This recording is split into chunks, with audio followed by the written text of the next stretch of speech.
আরও বেশি বেশি রান্নার আপডেট পেতে এক্ষুনি আমার চ্যানেলটা সাবস্ক্রাইব করুন।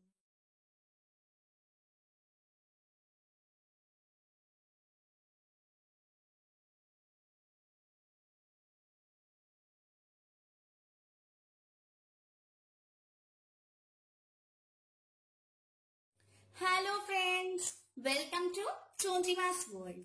চঞ্জিমাস ওয়ার্ল্ডে তোমাদের সবাইকে স্বাগত।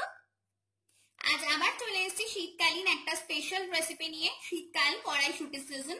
আমরা তো সবাই কড়াইশুটির কচুরি খেয়ে থাকি। আজ বানাবো কড়াইশুটির পরোটা। একদম ঝামেলা মুক্ত, চট জলদি পরোটাটা তোমরা বাড়িতে বানিয়ে ফেলতে পারবে। কারণ কচুরি বানাতে গেলে পুর বানানোর একটা ঝামেলা থাকে, প্লাস বেলার সময় অনেক সময় স্টাফিং ফেটে যায়, এই সমস্ত হাজার সমস্যা। তো সেই সমস্ত সমস্যার সমাধান আজকে কিন্তু আমরা দেব এই মটরশুটির পরোটার মধ্যে দিয়ে। তো চলো রেসিপি দেখে নাও। আর রেসিপি ভালো লাগলে লাইক, কমেন্ট, শেয়ার আর অবশ্যই চ্যানেলটাকে সাবস্ক্রাইব করে নিও। চলো রেসিপি শুরু করি। মটরশুটির পরোটা বানাতে আমাদের লাগবে মটরশুটি। আমি এখানে মটরশুটি নিয়েছি হাফ কাপ। ময়দা আছে 1.5 কাপ, আছে একটা কাঁচা লঙ্কা, আর সামান্য একটু আমি আদার টুকরো নিয়েছি। এটা যদি বেটে নিই তাহলে হাফ টেবিল চামচ হবে।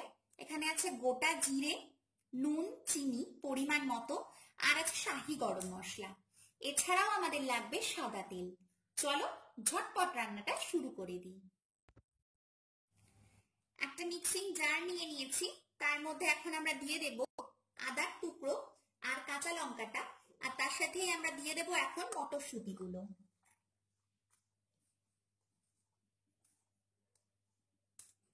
এর সাথে আমি দেব সামান্য একটু জল, দেখতেই পাচ্ছ, জাস্ট 1 টেবিল চামচ।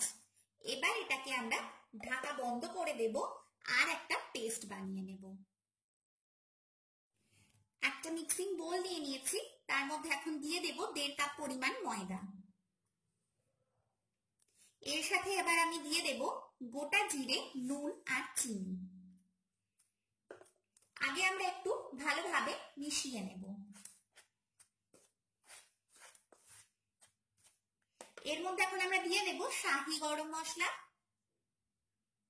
খুব বেশি নয়, দিয়ে দিয়েছি। দিয়ে আবারও আমরা এটাকে মিশিয়ে নেব। এবার আমরা এর মধ্যে যে মটরশুটির পেস্টটা বানিয়ে রাখলাম সেই পেস্টটা পুরোটা দিয়ে দেব। কোনো রকম পুর বানানোর ঝামেলা ছাড়াই এই পরোটাটা কিন্তু বাড়িতে সহজেই বানাতে পারবে। পুরোপুরি পুরটাই কিন্তু আমি দিয়ে দিয়েছি, অর্থাৎ এই মটরশুটির পেস্টটা। এবার আমরা জল না দিয়ে আগে এটাকে মাখতে শুরু করব। যতটা পরিমাণ জল লাগবে সেই অনুযায়ী কিন্তু আমরা জল দেব। জল আমাদের কিন্তু নাও লাগতে পারে, আবার হয়তো সামান্য একটু লাগতেও পারে। তো প্রথমেই জল দিয়ে দেবে না, আগে মাখতে মাখতে দেখবে যেটা সুন্দর ডো ফর্ম করছে কিনা, তারপর কিন্তু যদি প্রয়োজন হয় তাহলে জল দেবে। তো চলো আমরা এটাকে একটা ডোয়ের মতো মেখে নিই, যেমন আমরা নর্মালি রুটি বা ময়দা এসব মেখে থাকি। খুব সুন্দর করে আমি এটাকে মেখে নিয়েছি। এটা কিন্তু খুব বেশি শক্ত আবার খুব বেশি নরম হবে না, এমন মেখে নিতে হবে। তো এবার চলো এটা থেকে আমি লেচি কেটে নিই। তোমরা যে মাপের করতে চাও সেই মাপেরই লেচি কাটবে। এখানে আমি মোটামুটি বড় মাপেরই করেছি, তার জন্য আমার 4টে পরোটা হবে। তো চলো এগুলোকে এখন আমরা বেলে নেব। যে সারফেসের উপর বেলবো সেখানে একটু ময়দা নিয়ে নিয়েছি। এবার আমি একটা লেচি দিয়ে দিলাম। এবার আমরা এটাকে ধীরে ধীরে বেলবো। প্রথমে একটু হাত দিয়ে চাপ দিয়ে একটু সামান্য বড় করে নিচ্ছি। এটা খুব বেশি মোটা বা খুব বেশি পাতলা কিন্তু হবে না।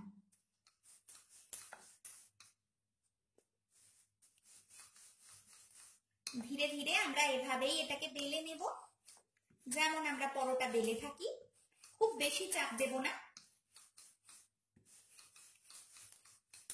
আর ঠিক যত বড় মাপের বানাতে চাই সেই অনুযায়ী বড় করে নেব এবং সেই অনুযায়ী কিন্তু লেচি কাটবো।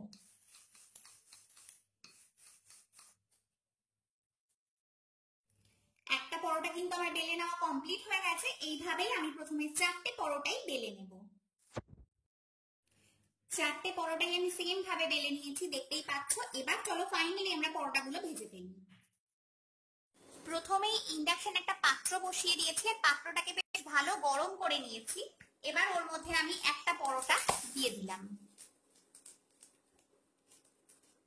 পরোটাটায় প্রথমেই আমরা তেল দিয়ে দেবো না, এটাকে আমরা ভালো করে প্রথমে সেঁকে নিব।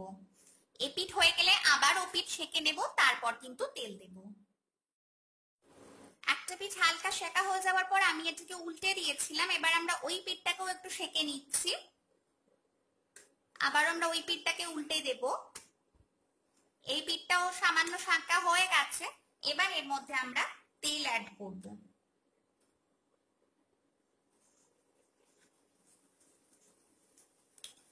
এবং ধীরে ধীরে এটাকে আমরা লাল লাল করে ভাজবো।